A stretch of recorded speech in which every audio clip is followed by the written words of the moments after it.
우리가 추석 명절을 맞이했지만 우리 히브리서를 지금 계속 묵상하는 중에 있습니다. 지난주에는 5장에서 7장 사이에 있는 문맥 중에 6장을 묵상했습니다. 5장에서 7장까지는 어떤 내용이 있었냐면 멜기세덱이라고 하는 창세기 14장에 나타난 근거를 어디서 알 수 없는 한 제사장을 통해서 예수 그리스도가 하늘로부터 온 영원한 제사장 되셨고 땅에서 근거를 찾을 수 없는 제사장이다, 이 이야기를 했습니다.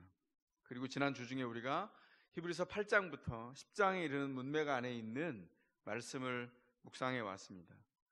8장에서 10장까지의 묵상의 내용은 예수가 누구냐? 새 언약이다. 새 언약이라고 하는 새로운 단어를 등장시켜서 예수 그리스도를 통해서 이루어진 사역이 무엇인지를 우리로 보게 하셨습니다. 새 언약이 왜 필요했을까요? 오늘 본문을 통해서 적어도 보면 두 가지로 요약할 수 있습니다. 그 첫 번째가 첫 언약에 결함이 생겼기 때문입니다. 7절이 분명히 그렇게 얘기하죠. 첫 언약에 결함이 있어서 새 언약이 필요했다. 그런데 이 말씀을 할 때 오해하지 말아야 될 것이 있습니다. 히브리서가 주장하는 것이 첫 언약이 끝났다, 그래서 첫 언약과 그 율법 안에 주었던 하나님의 도덕법이 폐지됐다, 결코 그렇게 말씀하고 있지 않습니다. 새 언약이 온 이후에도 첫 언약의 모세 율법에서 요구되었던 구체적인 명령이 지금도 여전히 순종을 요구하고 있고, 신자들은 더 깊고 높은 수준의 명령 가운데 초청되어 있습니다. 이스라엘 백성들이 400년 동안 노예 생활을 하다가 애굽을 탈출하여서 이집트를 탈출해서 홍해를 건너서 광야로 들어왔을 때 모세 율법이 주어졌습니다. 그 40년을 헤매서 실패했어요. 그런데도 언약을 갱신하시는 하나님의 열심이 있었어요. 그게 어디 나옵니까? 신명기에 나옵니다. 신명기에 뭐라고 말합니까? 신명기 26장에서 28장까지 이렇게 얘기합니다. 너희가 여호수아를 통해서 인도를 받아 그 땅에 들어가거든 그 땅에서 이렇게 하라는 거예요. 언약을 선포하라는 겁니다. 베델을 중심으로 보면, 베델을 얼굴로 보면 베델의 양 어깨에서 흘러나와서 팔 역할을 하고 있는 두 개의 산줄기가 있어요. 그게 에발산과 그리심산인데, 에발산과 그리심산에 6개의 지파씩 나누어서 서서 6지파가 먼저 하나님의 약속대로 순종하면 어떤 일이 벌어지는 일을 선포하고, 나중에 6지파가 하나님의 말씀을 따르지 않으면 어떤 저주가 있는지를 선포해라. 그리고 너희가 라고 그 언약의 약속에 응답해라, 이런 말씀이 있습니다. 뭐라고 되어 있냐면 너희가 하나님의 말씀을 듣고 따라 순종하면, 우리 세 번역에 그렇게 되어 있는데 옛 번역에는 두 단어를 한꺼번에 묶어놔서 청종하면 이렇게 되어 있어요. 하나님의 말씀을 듣고 따라가면 너희가, 우리가 잘 알고 있는 자다가도 복을 받고 너희의 떡반죽 그릇이 복을 받고 너희가 심지 않은 것을 먹을 것이며 짓지 않는 집에서 살게 될 것이다, 이렇게 얘기합니다. 저주가 임하면 하나님의 말씀을 청종하지 않으면 어떻게 된다고요? 너희가 지은 집을 남이 살고 너희가 지은 농사를 남이 다 약탈해 가고 원수들이 7길로 와서 너희를 망하게 할 것인데, 반대로 주의 말씀을 들으면 원수가 1길로 와서 7길로 도망하게 될 것이다. 하나님의 은혜 안에 서 있으면 이렇게 될 거야. 그런데 어떻게 됐다고요? 그 언약의 규례들을 지키는 일에 실패한 것이죠. 하나님께서 첫 언약 안에서 주어진 명령들에 실패했기에 뭐라고 말하냐면 새로운 제안이 있었다, 선물이 있었다. 그게 뭐냐면 새 언약입니다. 예수 그리스도를 통해서 새 언약이 주어졌고 그 일이 성취되었다, 이렇게 말합니다. 결론부터 먼저 얘기하면 새 언약은 무엇을 담고 있냐면 그리스도가 우리를 얼마나 뜨겁게 사랑하시는지, 하나님께서 우리의 죄악에도 불구하고 우리를 끝끝내 어떻게 사랑하시는지, 왜 포기하지 않는지, 그 사랑은 왜 집요한지를 우리 가운데 나타내 보여주고 있어요. 새 언약은 하나님의 사랑의 모든 결정체입니다. 새 언약은 다른 말로 하면 뭐죠?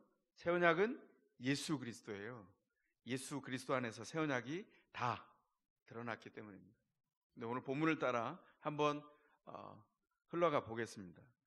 오늘 하나님의 사랑이 얼마나 집요한지 새 언약 안에 그것이 나타난 것을 8절이 먼저 이렇게 얘기합니다. 하나님께서 자기 백성을 나무라시면서 이렇게 말씀하셨다. 이거 예레미야 31장에 있는 말씀의 인용입니다. 나무라신 내용이 뭡니까? 9절에 이렇게 얘기합니다. 또 주님께서 말씀하신다. 이 새 언약은 내가 그들의 조상들의 손을 잡고 이집트 땅에서 인도하여 내던 날에 그 조상들과 맺은 언약과는 같은 것이 아니다. 그들은 내 언약을 지키지 않았으므로 나도 그들을 돌보지 않았다. 첫 언약의 문제는 뭐냐면 거기 조건이 있어요. 언약 당사자 중에 하나님이 계시고 그 백성이 있는데 그 백성이 지키지 않으므로 그 언약은 실패했다는 것입니다. 그래서 어떻게 했다고요? 하나님이 새 언약을 주십니다. 새 언약의 말씀 안에는 어떤 게 담겨 있냐면 이스라엘이 죄로 인해서 하나님의 심판을 피할 수 없는데 그 암담한 상황에서 그 백성이 도저히 어떤 것을 바꾸어낼 수 없는 죄 한가운데 있는데 하나님이 일방적으로 선물을 주셨다는 거예요. 그래서 예레미야를 통해서 영원한 소망을 선포해 가십니다. 제가 요약을 하자면 예레미야 31장 31절, 그때가 오면, 그때는 언제인지 아무도 몰랐죠. 그 사람들은.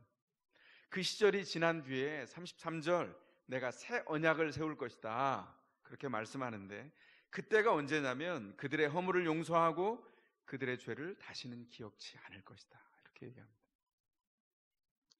새 언약을 세우는 그때가 되면 그들의 죄를 다 용서하고 죄를 다시 기억지 않겠다.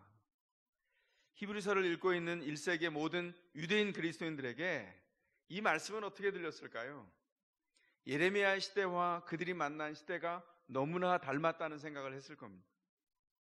예언자 예레미야가 언제 이 말씀을 전했냐면 북왕국은 이미 망했어요. 남왕국 유다만 남아있는데 유다가 거의 망하기 직전입니다.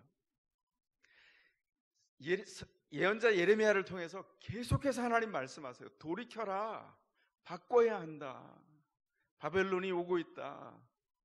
예레미야가 하나님의 성전으로 들어가는 백성들 앞에서, 성전 문 앞에서 선포했을 때 어떤 일이 벌어지죠? 가짜 선지자가 와서 그의 뺨을 때리고 그를 끌어내서 웅덩이에 처박을 때까지 그는 계속 핍박을 당하면서도 하나님의 말씀을 끊임없이 전했어요. 근데 어떤 일이 벌어졌죠?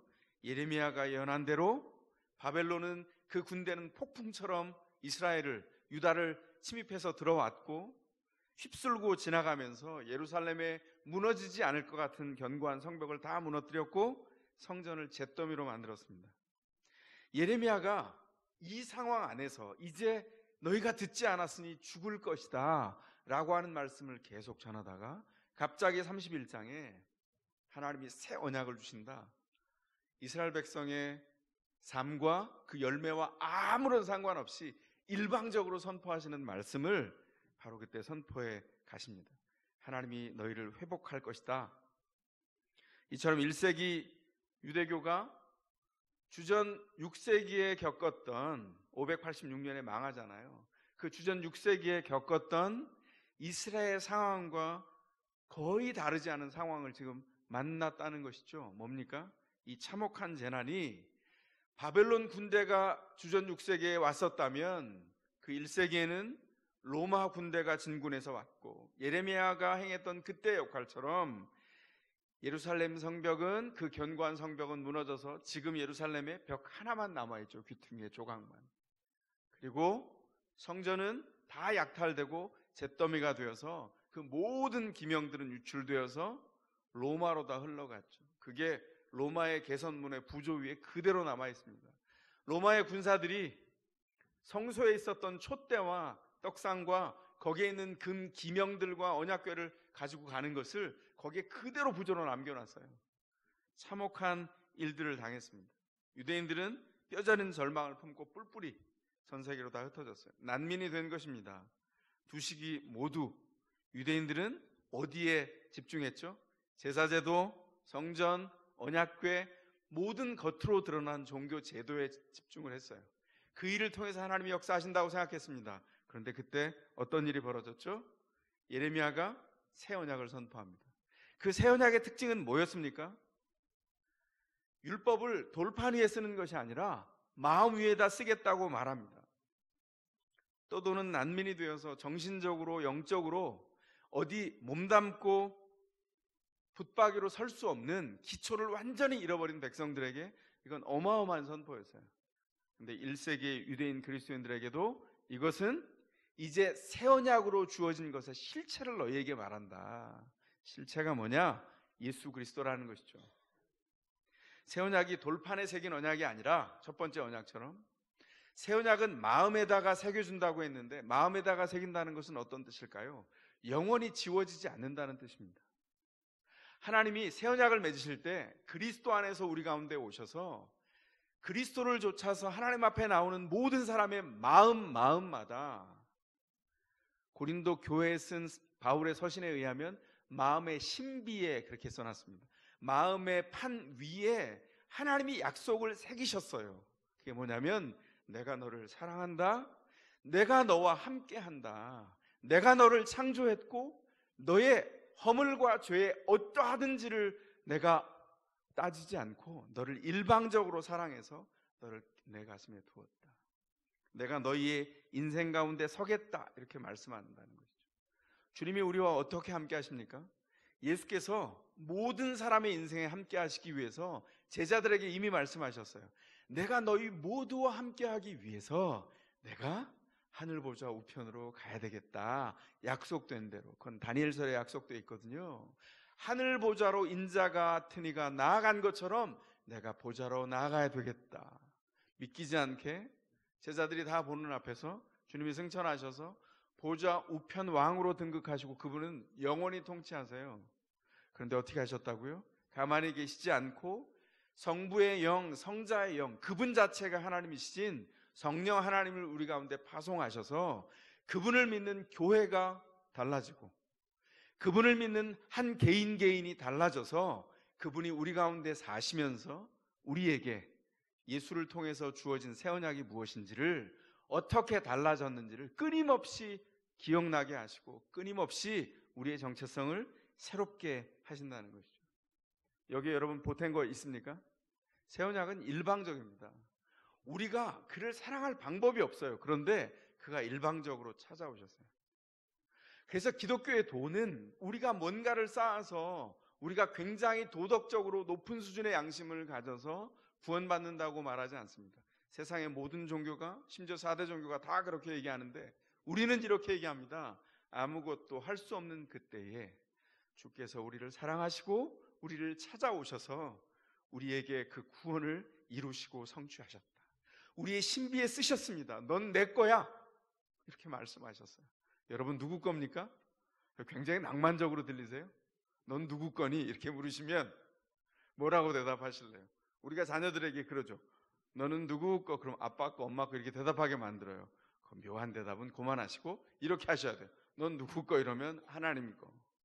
하나님께서 언약 안에서 우리를 그렇게 부르셨어요. 새 언약이 뜻한 바가 뭐냐면 죄로 인해서 끙끙거리고 부패를 스스로 해결할 수 없어서 어떻게 해야 되죠? 영적인 분열 가운데 있을 때 걱정하지 마라. 딸아, 아들아, 내가 너를 있는 그대로 내 가슴에 품었다. 그게 새 언약입니다. 우리의 부패와 죄의 문제를 주님께서 그냥 통째로 다 해결하셨어요. 이게 새 언약이 가지고 있는 가장 중요한 진리 중에 하나입니다. 새 언약이 왜 필요했을까요? 그 두 번째 이유는 첫 언약이 낡았기 때문입니다. 오늘 보면 13절이 얘기하고 있죠. 13절이 뭐라고 말합니까? 하나님께서 새 언약이라고 말씀하심으로써 첫 번째 언약을 낡은 것으로 만드셨습니다. 낡고 오래된 것은 사라집니다. 낡고 오래된 것은 사라져요. 여러분, 지금 우리가 추석 명절을 만났어요. 이제 먼저 떠난 성도들도 있고 우리도 이제 예배를 마친 다음에 가족들을 만날 겁니다. 가족들을 만난 굉장히 깊은 기대가 있죠. 한가위에 정말 어마어마한 일들이 벌어집니다. 여러분은 어땠습니까? 요즘은 먹을 게 수두룩해서 한가위가 돼도 얼마나 명절인지를 잘 몰라요. 그런데 옛날에 제가 초등학교 1학년 때를 기억합니다. 국민학교 1학년 때 제 고향에서 먹을 때 추석이 대목이죠. 그때 아니면 옷을 언제 입어요? 그때 아니면 음식을 언제 먹습니까? 음식을 먹다가 그만 체했어요. 제가 그거를요 오랜만에 떠올렸습니다. 어제 제 딸하고 대화하다가 그때 그랬었어요. 맞아요. 그래서 이 녀석이 체했네. 얼마나 먹을 게 귀했으면 그때 그런 일이 집안마다 종종 있었습니다. 그래서 동네에 손자를 따는 아주머니 아저씨 꼭 있어서 그분 등장하시죠. 동네 의사예요. 그래서 동네 아주머니가 손을 따서 그리고 속이 쑥 내려가서 다시 이렇게 회복됐던 기억이 있어요. 그 추석 잊지 못하잖아요. 제가 이렇게 명절이 되면 가족을 만나고 또 즐겁게 함께 있으면서 좋은 음식들을 먹습니다. 그런데 자기 나라에서 이런 명절이 와도 고향으로 돌아가지 못하는 난민이 전 세계적으로 얼마나 되는지 여러분 아십니까? 유엔 난민기구의 통계에 따르면 전 세계적으로 6,850만 명의 난민이 있습니다. 남북한 전체 인구에 맞먹는 난민이 전 세계에 지금도 존재합니다. 정치적인 상황의 급변이나 전쟁 상황을 통해서 생존의 현장으로 내몰려서 국경을 넘거나 나라를 포기하고 전 세계로 유리방황하는 사람들입니다. 세계 곳곳에 지금 난민 캠프가 차려져 있죠. 통계를 통해서 보면 지금도 매 2초마다 한 명의 난민이 발생하고요. 1분마다 30명의 난민이 전 세계적으로 발생하고 있다는 거예요. 6,850명 중에 50% 절반이 되는 사람이 18살 미만의 아이들이라는 겁니다. 심각한 상황인 거죠. 사실은 굉장히 인권적인 사각지대에 놓여 있는 겁니다. 만약 이 사람들에게 혹시나 우리가 연결이 돼 있어서 우리가 살고 있는 번듯한 집을 주고 삶을 보장해 주겠다고 그러면 이 사람들이 싫습니다. 우린 고향으로 돌아갈 겁니다. 이럴까요? 금방 받겠죠. 오늘 히브리서가 우리에게 보여주는 우리가 서 있는 자리가 바로 이와 같다는 겁니다. 우리가 영적인 난민입니다. 첫 번째 언약이 낡았어요. 첫 번째 언약이 한계가 왔습니다. 마치 집인데 빗물이 줄줄 새고 덜덜덜 떨거나 너무 더워요. 우리가 바꾸어갈 방법이 없습니다. 우리가 대책이 없어서 여기 살지 대책이 있으면 집은 버려야 돼요. 물론 첫 언약이 낡아졌지만 우리가 가지고 있는 근본적인 문제에서 이런 건 해결했어요. 제사장이 한계가 있어서 매년 속죄제를 계속 드려야 되고 제물이 한계가 있어서 피를 흘려도 제사를 반복해야 됐지만 뭘 기억나게 했냐면 우리가 한계가 있는 죄인이라는 것은 계속 기억나게 했죠. 끊임없이. 그러나 이제 끝났어요. 그 목적을 이루었지만 끝날이 가까웠고 낡아졌습니다. 무엇을 통해서 바꾸신다고요? 새로운 집이 되셔서 예수 그리스도가 우리 가운데 우리가 힘쓰지 않았는데 어마어마한 확실하고 안락하고 분명한 살 집으로 우리 가운데 오셨다는 겁니다. 이게 사도행전에서부터 성령이 임한 다음에 사도행전에서부터 초대교회가 스스로 알고 있었던 자기 정체성이에요.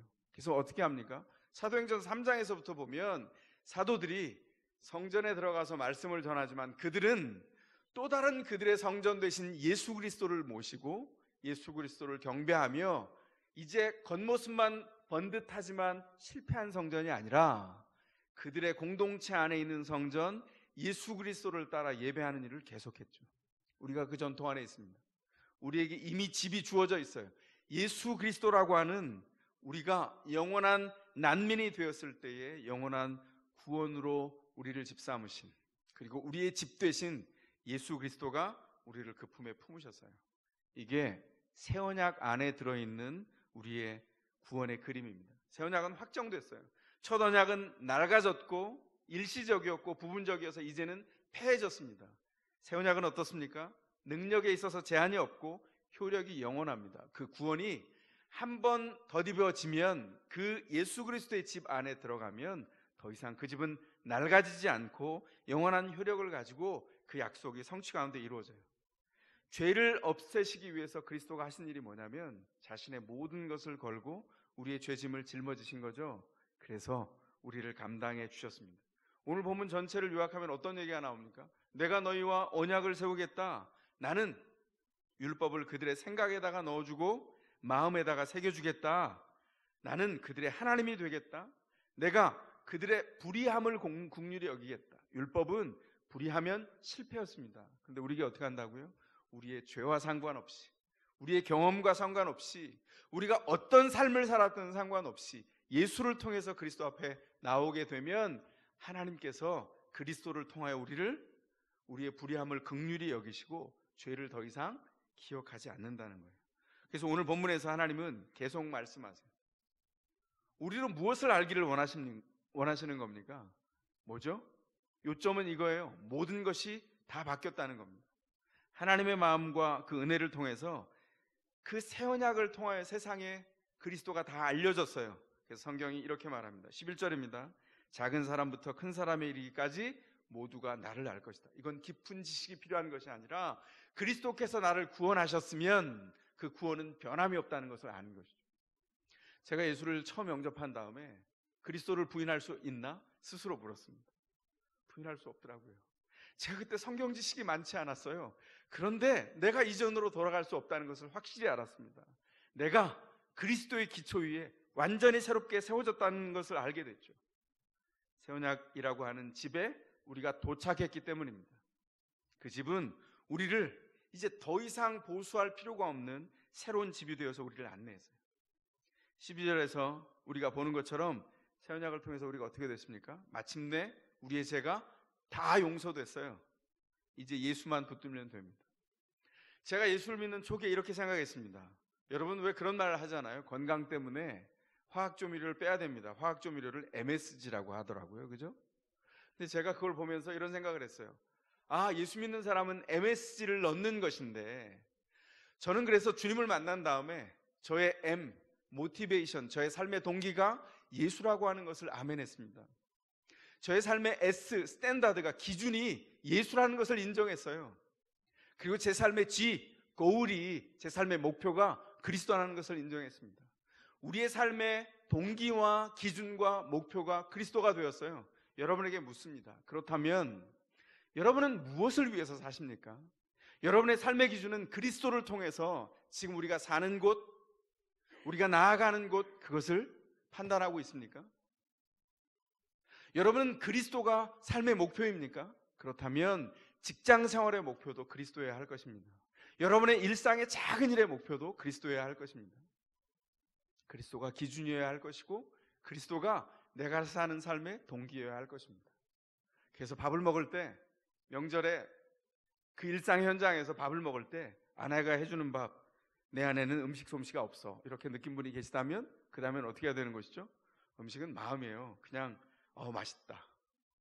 그리스도가 내 삶의 동기가 되어서 무엇을 해줘도 맛있고 안 되면 내가 한다. 보통 둘 중에 한 사람은 솜씨가 있거든요. 아내가 못하면 남편이 하면 됩니다. 하나님께서 우리 안에 주셨던 기가 막힌 기준은 그리스도 안에서 그분이 기준 되시고 동기가 되시고 그분이 우리 삶의 목적이 되신다는 거예요. 미국의 텍사스주에 예이츠 풀이라고 하는 곳이 있답니다. 지금은 유명한 유전지대인데요. 엄청난 석유 호수가 지하에 매장돼 있어서 지금은 유전으로 유명한 도시가 됐습니다. 그런데 1930년대까지 굉장히 가난한 목장 지역이었어요. 그런데 이곳이 예이츠 풀이라고 하는 유전지대가 된 데는 일정한 사연이 있습니다. 1930년대 우리가 다 아는 것처럼 전 세계적으로 공황이 왔어요. 미국도 심각했습니다. 그런데 여기에 이라 H라고 하는 목장주가 있었는데 목장이 힘겨워진 거예요. 그래서 은행에서 대출을 받아서 목장을 경영하는데 입에 풀칠하기도 어려운 겁니다. 그러니까 목장이 파산나게 생겼어요. 어떻게 해야 되지?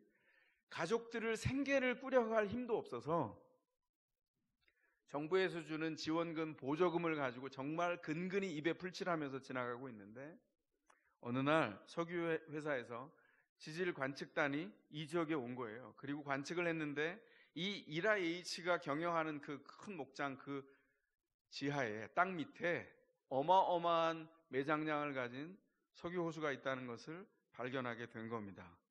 알고 봤더니 지금 시가로 하루에 250만 달러에 해당하는 기름을 매일 빼낼 수 있고 연간 9억 달러, 우리 돈으로 1조 원이나 되는 어마어마한 석유를 생산해낼 수 있다는 것을 발견하게 됐죠.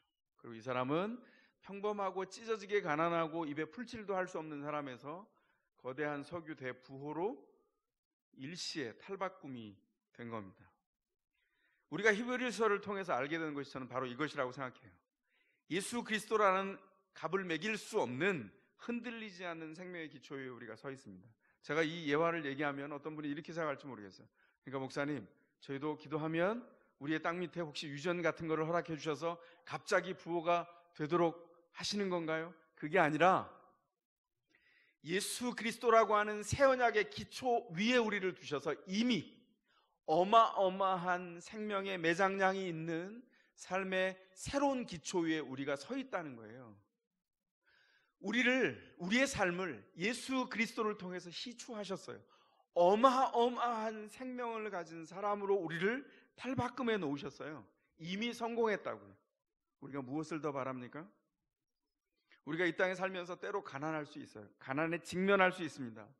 때로는 우리가 원하지만 우리에게 주어지지 않는 결핍 때문에 괴로워할 수 있습니다. 우리가 원하는 것들이 있잖아요. 그런데 가끔 안 채워주세요. 왜 그럴까요? 사랑하시기 때문입니다.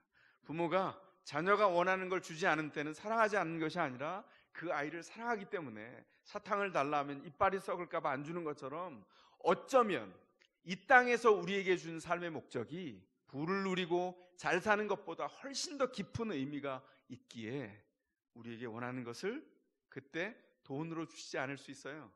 그래서 원하는 것의 결핍 때문에 괴로워할 수 있습니다. 그런데 그때 우리가 기억할 게 있죠. 뭐죠? 우리의 정체성과 우리의 실상입니다. 우리의 실상은 뭐죠? 새 언약을 마음에 새기셨기 때문에 우리는 이미 큰 부자가 됐어요. 하나님의 부요가 우리 가운데 있습니다. 그래서 세상의 염려 때문에 두려워하거나 문제를 직면했다고 해서 죽을 듯이 아파하는 것은 신자가 하는 일이 아니에요. 아파할 수 있죠. 그런데 궁극적으로는 털어야 합니다. 왜냐하면 예수 그리스도라고 하는 어마어마한 생명의 매장량을 가진 그 놀라운 새 언약의 기초 위에 우리의 삶이 이미 서 있기 때문이에요. 우린 이미 능력 가운데 있습니다. 우린 이미 부요합니다. 우린 이미 하나님의 온전한 은총 안에 있어요. 주님이 거기 계십니다. 우리와 함께 하십니다. 우리와 함께 한다는 것이 무엇입니까? 주님이 우리를 통하여 하나님이 구원하셔서 삶의 목적을 두시고 그 목적대로 살아가도록 우리를 부르셨다는 거예요. 그리스도의 기초 위에 살면서 바랄 게 뭐냐? 우리가 이미 예수의 통치를 받고 있는데 주님께서 보좌 우편에 계신데 그 영원한 통치가 이루어질 때까지 우리가 거기 서 있도록 불러주셨다는 겁니다. 그래서 우리가 묵상하는 본문의 저 끝에 히브리서 10장 12절 13절이 이렇게 증언하고 있습니다. 히브리서 10장 12절 13절 그리스도께서는 죄를 사하시려고 단 한 번에 영원히 유효한 제사를 드리신 뒤에 하나님 오른편에 앉으셨습니다. 아까 말씀드렸죠? 통치하신다고요. 그리고서 그는 그의 원수들이 그의 발 아래 굴복할 때까지 기다리고 계십니다. 무슨 얘기입니까? 정리하면 예수께서 우리를 통하여 이미 통치하고 계시고 그분의 통치는 영원한 통치는 오고 있습니다. 여러분 이 땅에 얼마나 살 것 같아요? 아무리 오래 살아도 여러분 저와 여러분이 다 예언가잖아요. 한 번은 죽습니다. 길게 살아도 100년이에요.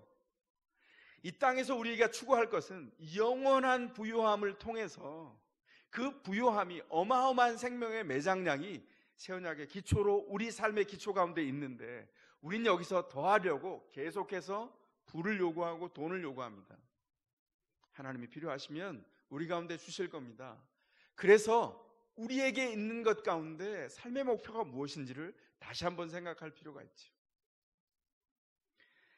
주님께서 이 땅에 오셔서 십자가에서 그 모든 구원을 이루시고 승천하셔서 보좌 우편에 올라가신 이후에 주님이 재림하실 때까지 그 사이에 우리가 살아가고 있어요. 그 시간은 길지 않습니다. 그리고 그날은 반드시 올 겁니다. 아이들이 그러죠. 저 벌써 수능이 1년이나 남았어요. 6개월 됐습니다. 애들 계속 그래요. 지금 이제 얼마 안 남았거든요. 그래서 얘기하죠. 그날이 안 올 것 같은데 그날은 반드시 온다. 주님이 재림하셔서 영원한 통치가 이루어지는 날, 그 매장된 것을 이제 실체로 보면서 환영하고 잔치할 날이 곧 올 겁니다. 우리가 해야 되는 일이 뭐죠? 그의 통치가 오고 있는 것을 기다리고 우리에게 주어진 삶을 그 통치를 힘입어서 살아내는 일입니다. 그래서 신자가 고백합니다. 제가 드라마 용어를 한번 드라마 대사같이 한번 성경에 있는 이 명제를 한번 요약해 볼까요? 예수와 함께 있는 순간, 그와 함께한 모든 순간이 아름다웠다. 이거 어디 대사 같지 않아요? 왜 여러분은 드라마 대사 같은 그 명제를 들으면 어우 감사해요. 입가에 웃음이 막 번지시네요. 그런데 우리의 삶은 더 드라마틱해요. 그리스도를 통해서 완전히 바꿔주셨어요. 다만 영적인 것이라 눈에 띄거나 눈에 보이지 않기 때문입니다. 그러나 기억하십시오. 이 드라마틱한 한 번의 대사를 이뤄가기 위하여 하나님의 영원한 새 언약이 우리 가운데 있고 우리는 그 일을 살아내기만 하면 됩니다. 우리에게 주어진 일상이 이것입니다. 사랑하는 성도 여러분, 이 예수의 통치와 주권이 새 언약이 우리에게 준 부요함입니다. 주님이 통치하십니다. 주님이 주권 가운데 우리를 붙드셨어요. 그래서 그리스도를 알면서 그리스도 이전으로 돌아가려고 하는 생각은 참으로 어리석은 일입니다. 히브리서에 나타난 유대인 그리스도인들이 그렇게 하려고 방황하고 있었어요. 그래서 이 설교자가 끊임없이 반복해서 얘기합니다. 우리가 얼마나 엄청난 기초 위에 세워져 있는지. 우리가 그 기초 위에 세워져 있습니다. 추석을 맞이했습니다. 이제 성도들이 벌써 떠나갔고 가고 있고, 그리고 지금 우리들도 가족들을 만날 거예요. 너무 반가운데 그러나 너무 반가워서 이런 얘기하죠. 사랑하는 마음 때문에 우리 한 주들 모르고 이렇게 얘기해요. 언제 결혼할 거야? 뭐 이렇게 물어봐요. 그러면 몽둥이인 줄 모르고 계속 사용하는 거예요. 내년에는 국수 먹는 거야? 뭐 이렇게 올해 안에 국수 먹는 거야? 뭐 이렇게 얘기해요. 그리고 대학엔 가는 거야? 우리 아이들이 그러더라고요. 스트레스가 쌓인다고. 왜냐하면 어딜 갔더니 우리 부모님 세대는 너무 명문대만 나왔다는 거예요. 그래서 저한테 묻더라고요. 교장쌤, 꼭 좋은 데를 가야 되나요? 그래서 아니지. 네가 하나님을 따라서 가는 데가 좋은 대학이야. 제가 그렇게 얘기했어요. 이게 얼마나 스트레스인 줄 아십니까? 근데 그때 어떻게 해야 된다고요? 이렇게 두려움에 직면하는 것은 육신적인 전쟁이에요. 그것을 영적인 전쟁으로 바꾸어내야 합니다. 어디에 있다고요? 새 언약의 기초 위에 세워져 있다고요. 그래서 어떻게 합니까? 넉넉히 받으시면서 나를 통해서 덧새물에 속해 있는 성도들을 통해서 새롭게 하신 놀라운 은혜를 전하십시오. 말을 소금치듯 하십시오. 함께 하십시오. 축복하십시오. 그게 우리에게 주어진 일입니다. 그래서 우리에게 주어진 일상도, 현재와 미래를 사는 일도, 그 안에 우리에게 들어있는 계획들도 이 새 언약의 터전 위에서 이 흔들리지 않는 터 위에 있다는 것을 기억하고 그 걸음을 다시 한번 고쳐내기를 바랍니다. 새 언약의 터 위에 우리가 서서 주님의 온전한 은총을 우리에게 주어진 일상 안에서 걸어갈 수 있기를 주님의 이름으로 축원합니다.